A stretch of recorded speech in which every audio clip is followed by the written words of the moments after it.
નમસ્કાર વિદ્યાર્થી મિત્રો, જય શ્રી કૃષ્ણ. યુટ્યુબ લર્ન સંસ્કૃત ચેનલમાં આપનું સ્વાગત છે. મિત્રો, આજે આપણે ધોરણ 10 વિષય સંસ્કૃતમાં 12મું ગદ્ય કલિકાલ સર્વજ્ઞો હેમચંદ્રાચાર્ય કલિકાલ સર્વજ્ઞ હેમચંદ્રાચાર્ય આ ગદ્યનો અભ્યાસ કરીશું. મિત્રો, ગદ્યનો અભ્યાસ કરીએ તે પહેલાં ગદ્ય વિશે થોડી પૂર્વ ભૂમિકા જોઈએ. ગુજરાતના સાંસ્કૃતિક ઇતિહાસમાં કલિકાલ સર્વજ્ઞ હેમચંદ્રાચાર્યનું નામ સુપ્રસિદ્ધ છે. વિક્રમ સંવત 1145ની કાર્તિકી પૂર્ણિમાના દિવસે અમદાવાદ જિલ્લાના ધંધુકા ગામે તેમનો જન્મ થયો હતો.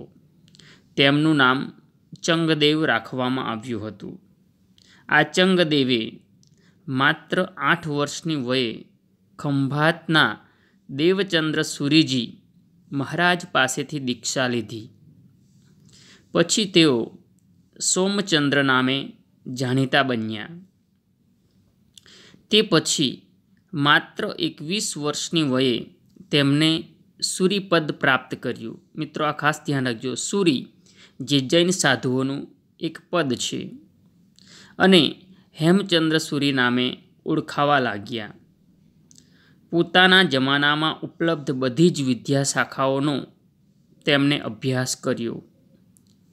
તેમાં નિપુણતા પ્રાપ્ત કરી અને સ્વરચિત કૃતિઓથી જુદી જુદી વિદ્યા શાખાઓમાં પોતાનું પ્રદાન પણ નોંધાવ્યું. આમ જ્ઞાનની વિશાળ સમૃદ્ધિને કારણે તેમને કલિકાલ સર્વજ્ઞનું બિરુદ આપવામાં આવ્યું છે.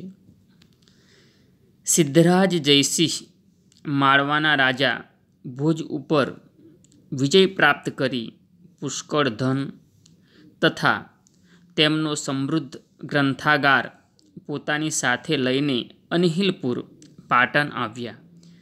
ત્યારે તેમને આવકારવા વિદ્વાનોનું એક વૃંદ એટલે ટોળું પણ સામેલ હતું. આ વિદ્વાનોના જે વૃંદ હતું તેમના અગ્રણી હેમચંદ્ર સૂરી હતા.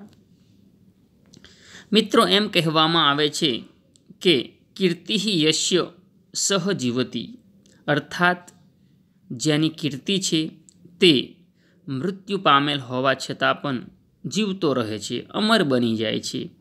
આવી કીર્તિ લક્ષ્મીથી નહીં પરંતુ સરસ્વતીથી પ્રાપ્ત થતી હોય છે. તે જાણી ચૂકેલા રાજા સિદ્ધરાજ જયસિંહે હેમચંદ્રાચાર્યને વિવિધ સાહિત્ય રચવાની પ્રાર્થના કરી. વિશેષ આગ્રહ કરીને તેમની પાસે સંસ્કૃત વ્યાકરણનો એક અદ્ભુત ગ્રંથ તૈયાર કરાવ્યો. આ ગ્રંથ સિદ્ધહેમ શબ્દાનુશાસન નામે પ્રસિદ્ધ છે. ગુજરાતના સાંસ્કૃતિક ઇતિહાસની આ ઘટનાને ધ્યાનમાં રાખીને પ્રસ્તુત પાઠ તૈયાર કરવામાં આવ્યો છે. તો આવો મિત્રો, આપણે ગદ્ય તરફ પ્રયાણ કરીએ. તમે તમારા મોબાઈલની સ્ક્રીન પર જોઈ શકશો. પ્રથમ પેરેગ્રાફ: વિક્રમસ્ય દ્વાદશ્યામ શતાબ્દ્યામ. વિક્રમસ્ય એટલે વિક્રમની, દ્વાદશ્યામ એટલે 12મી, શતાબ્દ્યામ એટલે સદીમાં, વિક્રમ સંવતની 12મી સદીમાં સિદ્ધરાજ જયસિંહે માલવ વિજયમ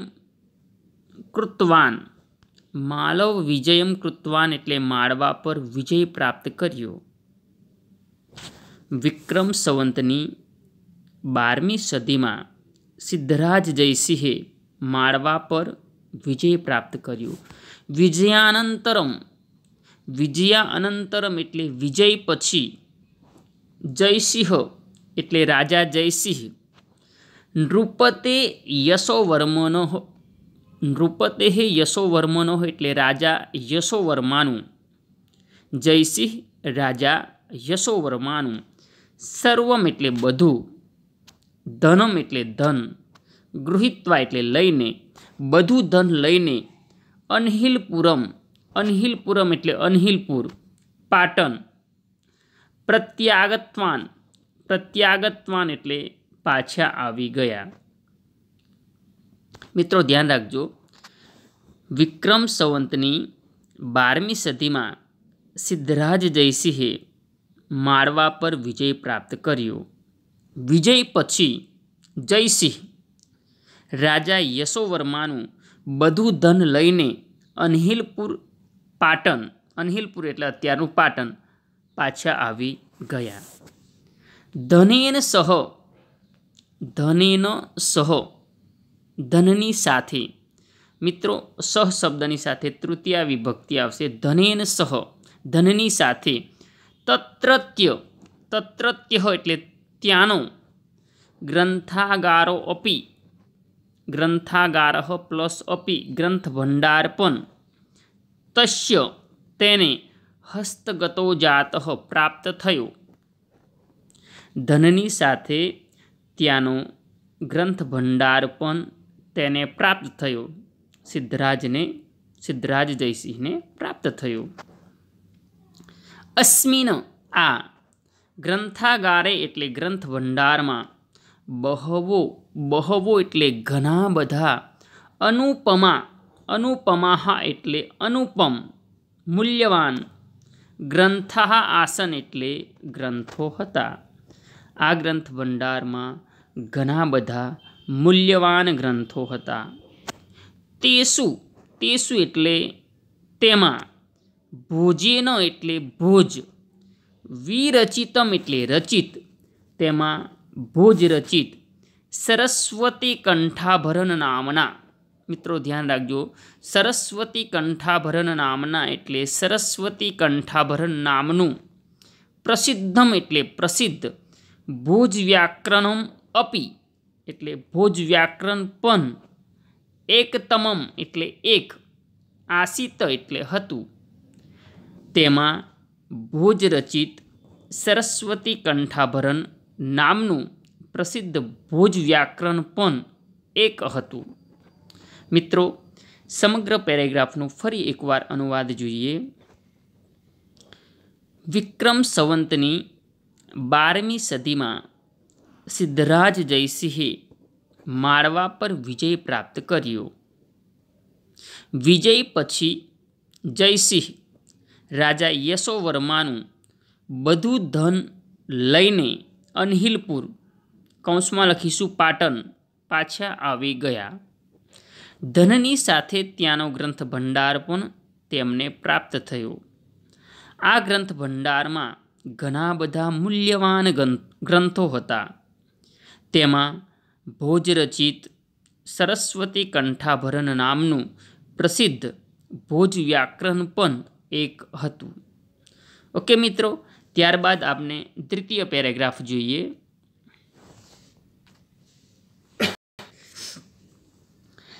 એકદા, એકદા એટલે એકવાર. સિદ્ધરાજ એટલે સિદ્ધરાજ, રાજા સિદ્ધરાજ. વિચાર પ્રથમ આરૂઢ, વિચાર પ્રથમ આરૂઢ એટલે વિચાર કરવા લાગ્યા અથવા વિચારવા લાગ્યા. એકવાર સિદ્ધરાજ વિચારવા લાગ્યા અથવા વિચાર કરવા લાગ્યા.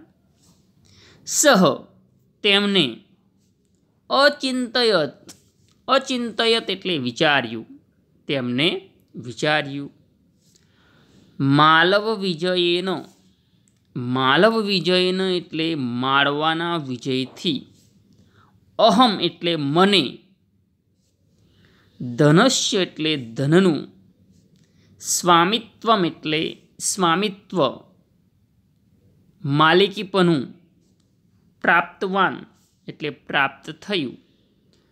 માળવાના વિજયથી મને ધનનું સ્વામિત્વ પ્રાપ્ત થયું, ધનનું માલિકીપણું પ્રાપ્ત થયું. તસ્ય તેનો, ગ્રંથાગાર એટલે ગ્રંથ ભંડાર, અપી પણ, મયા પ્રાપ્ત મને પ્રાપ્ત થયો. તેનો ગ્રંથ ભંડાર પણ મને પ્રાપ્ત થયો. પરંતુ એટલે પરંતુ ભોજ વ્યાકરણેન એટલે ભોજ વ્યાકરણથી, ભોજસ્ય એટલે ભોજની, યાદૃશી એટલે જેવી, કીર્તિ વર્તતે કીર્તિ છે, નામના છે, પ્રસિદ્ધિ છે. પરંતુ ભોજ વ્યાકરણથી ભોજની જેવી કીર્તિ છે. તાદૃશી એટલે તેવી, કીર્તિ એટલે કીર્તિ, મયા ન પ્રાપ્તા મને પ્રાપ્ત થઈ નથી. પરંતુ ભોજ વ્યાકરણથી ભોજની જેવી કીર્તિ છે, તેવી કીર્તિ મને પ્રાપ્ત થઈ નથી.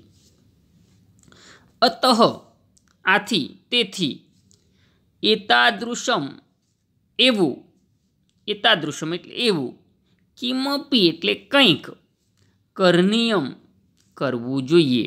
તેથી એવું કંઈક કરવું જોઈએ, યેનો યેન એટલે જેથી, મદિયા એટલે મારી, કીર્તિ અપી કીર્તિ પણ, તાદૃશી ભવેત તેવી થાય, તાદૃશી એટલે તેવી, ભવેત એટલે થાય, યાદૃશી એટલે જેવી, ભોજસ્ય અસ્તિ ભોજની છે.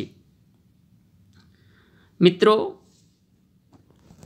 પ્રસ્તુત પેરેગ્રાફમાં કહેવામાં આવ્યું છે કે સિદ્ધરાજ જયસિંહ જ્યારે માળવાના રાજા યશોવર્માને હરાવી તેનું બધું જ ધન, ત્યાંનો ગ્રંથ ભંડાર લઈને અનહિલપુર પાટણ પાછા આવી ગયા. ત્યારબાદ તેમને વિચાર્યું કે માળવાના વિજયથી મને ધનનું સ્વામિત્વ પ્રાપ્ત થયું, ગ્રંથ ભંડાર પણ મને પ્રાપ્ત થયું, પરંતુ ભોજ વ્યાકરણથી ભોજની જેવી કીર્તિ છે, તેવી કીર્તિ મને પ્રાપ્ત થઈ નથી. આથી મારે પણ કંઈક એવું કરવું જોઈએ કે જેથી મારી કીર્તિ તેવી થાય જેવી ભોજની છે. મિત્રો, ફરી એકવાર આપણે સમગ્ર પેરેગ્રાફનો અનુવાદ જોઈએ. એકવાર સિદ્ધરાજ વિચારવા લાગ્યા. તેમને વિચાર્યું, માળવાના વિજયથી મને ધનનું સ્વામિત્વ પ્રાપ્ત થયું, તેનો ગ્રંથ ભંડાર પણ મને પ્રાપ્ત થયો, પરંતુ ભોજ વ્યાકરણથી ભોજની જેવી કીર્તિ છે, તેવી કીર્તિ મને પ્રાપ્ત થઈ નથી. તેથી એવું કંઈક કરવું જોઈએ જેથી મારી કીર્તિ પણ તેવી થાય જેવી ભોજની છે. ઓકે મિત્રો, ત્યારબાદ આપણે આગળનો પેરેગ્રાફ જોઈએ. એવમ વિચાર્ય, એવમ એટલે આમ, વિચાર્ય એટલે વિચારીને, આમ વિચારીને, સહ એટલે તે, કોણ? સિદ્ધરાજ, તે સિદ્ધરાજ, જૈન મુનિ આચાર્ય એટલે જૈન મુનિ આચાર્ય, હેમચંદ્રમ એટલે હેમચંદ્રને, પ્રાપ્તવાન એટલે મળ્યા, ચ એટલે અને, નિવેદિત્વાન જણાવ્યું. આમ વિચારીને તે જૈન મુનિ આચાર્ય હેમચંદ્રને મળ્યા અને જણાવ્યું. અય એટલે હે, આચાર્યવર્ય, આચાર્યવર્ય એટલે આચાર્ય મહાશય, હે આચાર્ય મહાશય, ભવંતો એટલે આપ, તમે, ભોજ વ્યાકરણ સદૃશમ એટલે ભોજ વ્યાકરણ જેવા, સદૃશમ એટલે જેવા, સમાન, વ્યાકરણમ એટલે વ્યાકરણની, વિરચયંતુ એટલે રચના કરો.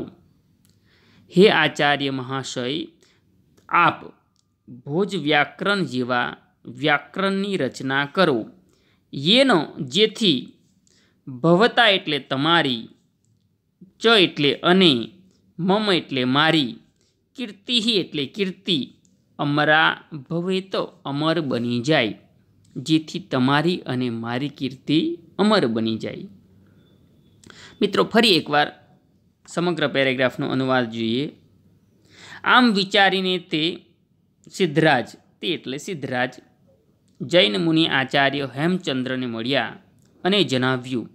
હે આચાર્ય મહાશય, આપ ભુજ વ્યાકરણ જેવા વ્યાકરણની રચના કરો, જેથી તમારી અને મારી કીર્તિ અમર બની જાય. ઓકે મિત્રો, તો આજે આપણે અહીં આ લેક્ચર પૂર્ણ કરીએ છીએ. આશા રાખું છું કે અનુવાદમાં તમને ખબર પડી હશે. જો કોઈ શબ્દમાં વાક્યમાં મુશ્કેલી જણાય તો મને કમેન્ટ બોક્સમાં કમેન્ટ કરીને અવશ્ય જણાવશો. ઓકે મિત્રો, ધન્યવાદ.